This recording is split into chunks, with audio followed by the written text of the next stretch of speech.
Canadian professional Anthony Romero. We had him on not too long ago. Anthony, how are you today? I'm doing great. How are you? Ladies and gentlemen, it is time for another episode of Behind the Grind with your one and only host, Simon Romero. I'm doing good. Thank you for asking. It was very kind of you to ask. So, how are you feeling so far? You're back. You're quarantined, back in the trailer once again. How are you feeling so far? Good so far.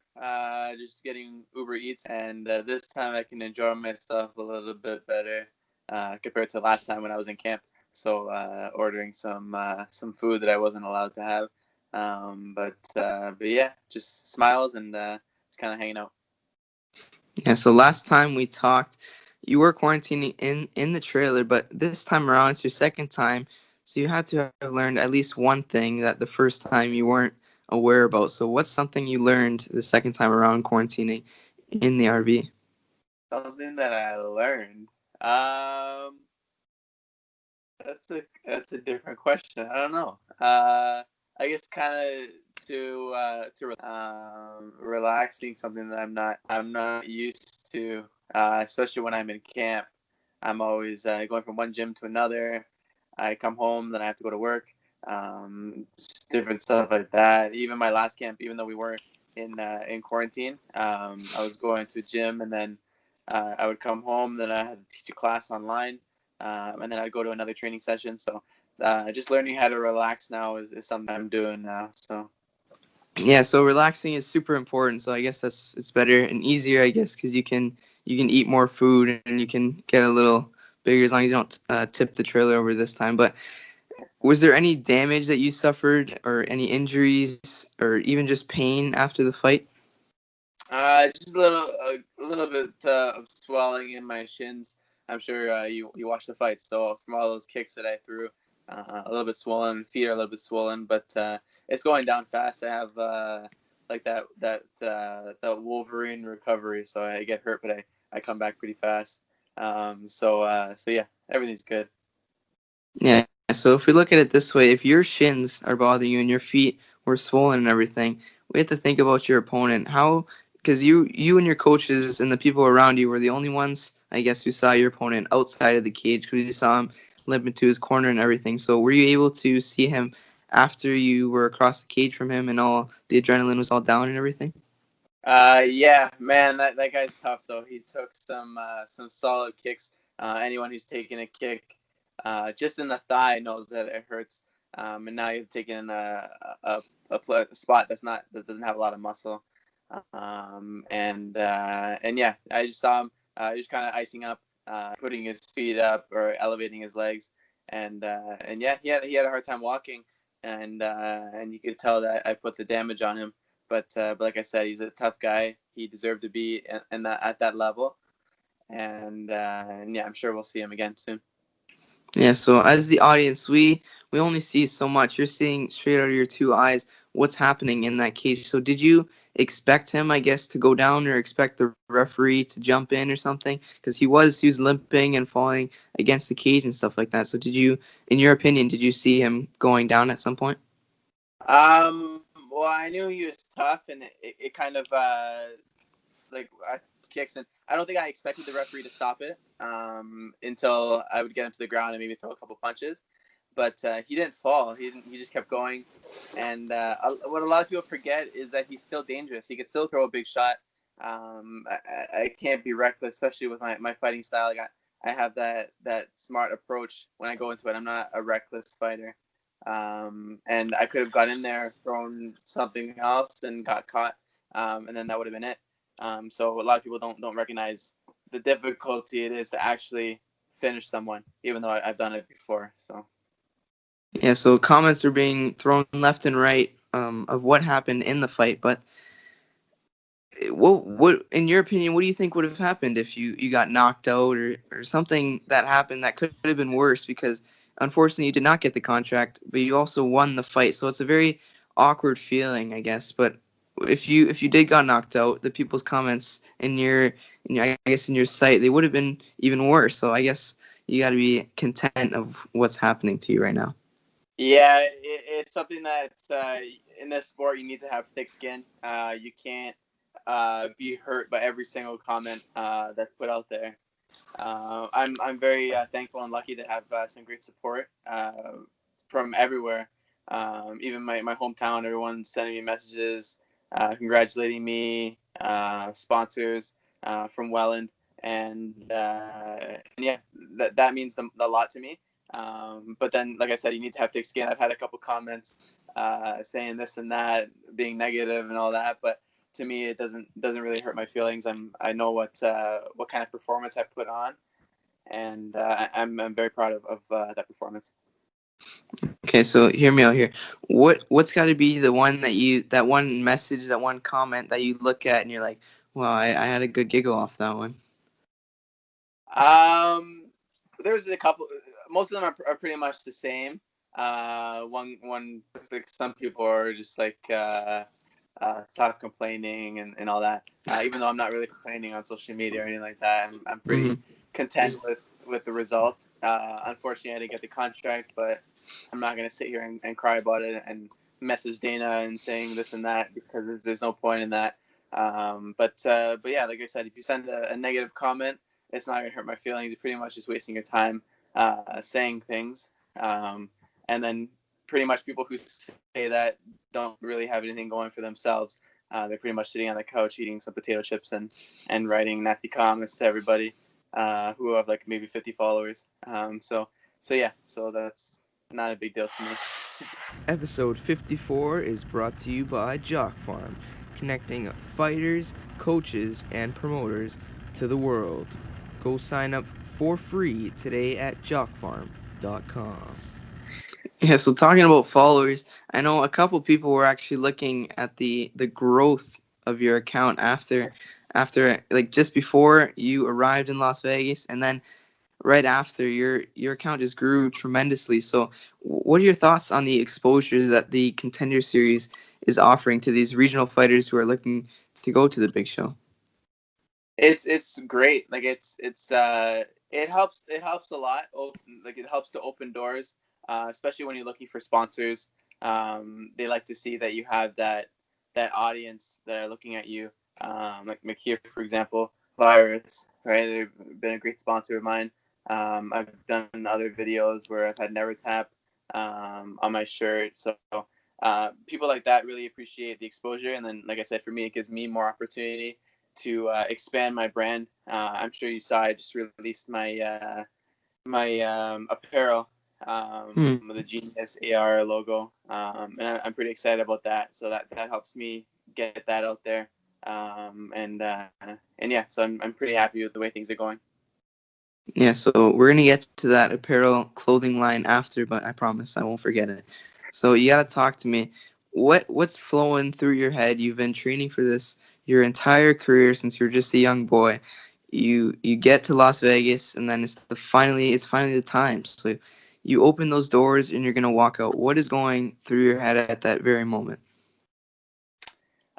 Yeah, I opened the doors and everything was silent. I'm surprised I didn't hear any crickets. I just heard the camera flash going on, or the clicking, and I was just so happy to be there. It was such a great experience. Everything was so professional. I just felt like I was at home in there. As soon as I walked in there, or actually, as soon as I walked out, the nerves were gone. And I just felt like this is my time. This is my moment. And there's probably millions of people watching around the world. And it was just super cool. Definitely one of my favorite moments. So after a performance like that, in your opinion, what do you think is next? Where do you go after that big stepping stone? You do have a manager, so I'm sure you're talking with him of what could be a possibility next. But talk to us. What would you like next? I want the UFC opportunity. I believe that I put on that performance that deserves to be on the UFC, and it's happened before to many fighters. Danny Ige was an example. He finished his fight and he still didn't get a contract. And then the following fight, he fought in the UFC. We saw was it Bill Algeo? Mhm. That's his first name, right? Yeah. Yeah, yeah. Bill Algeo fought against Ricardo Lamas. on the weekend.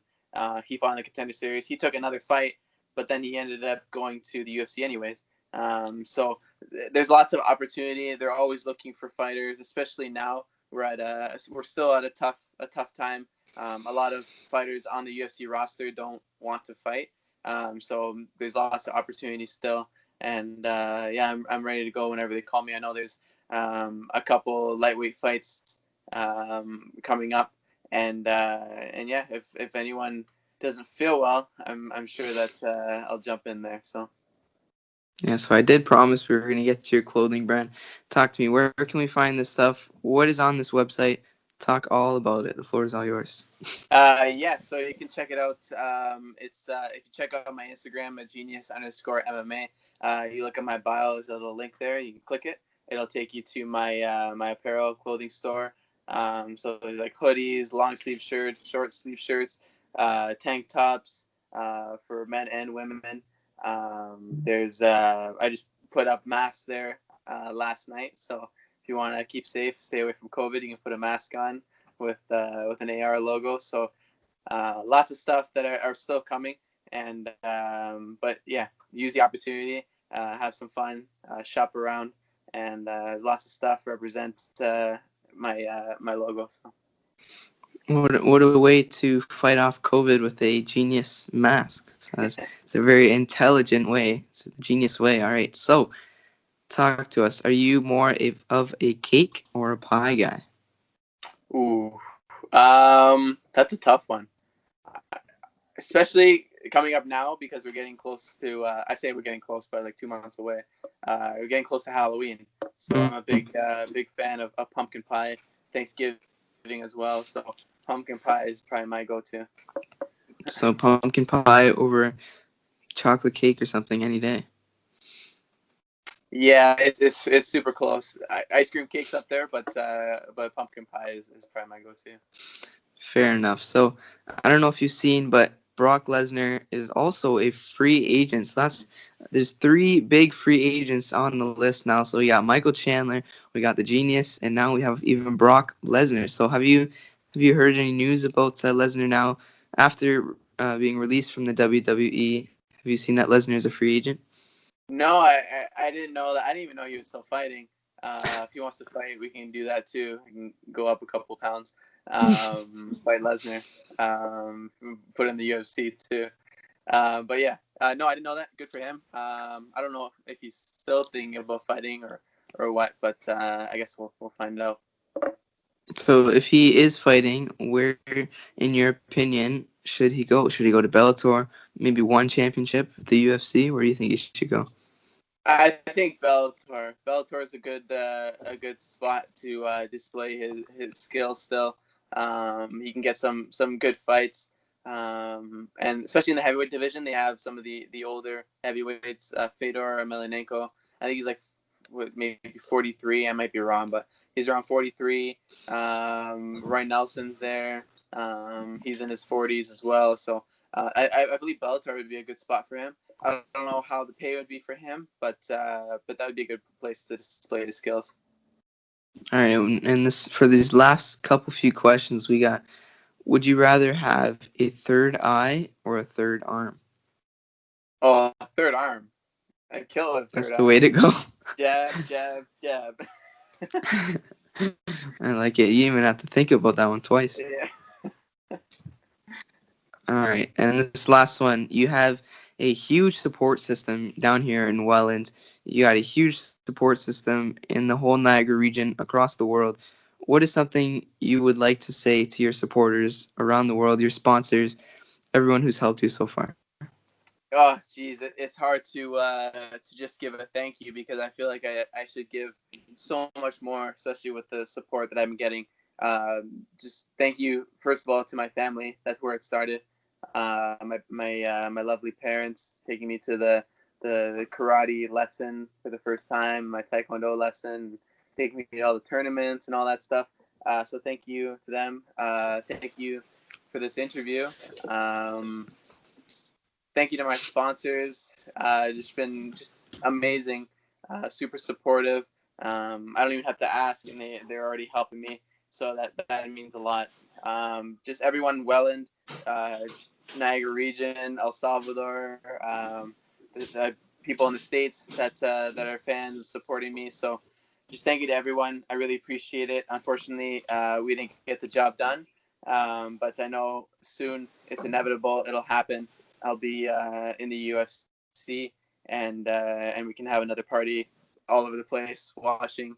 It's just going to be exciting. It's only up from here, and I'm just excited for what's next.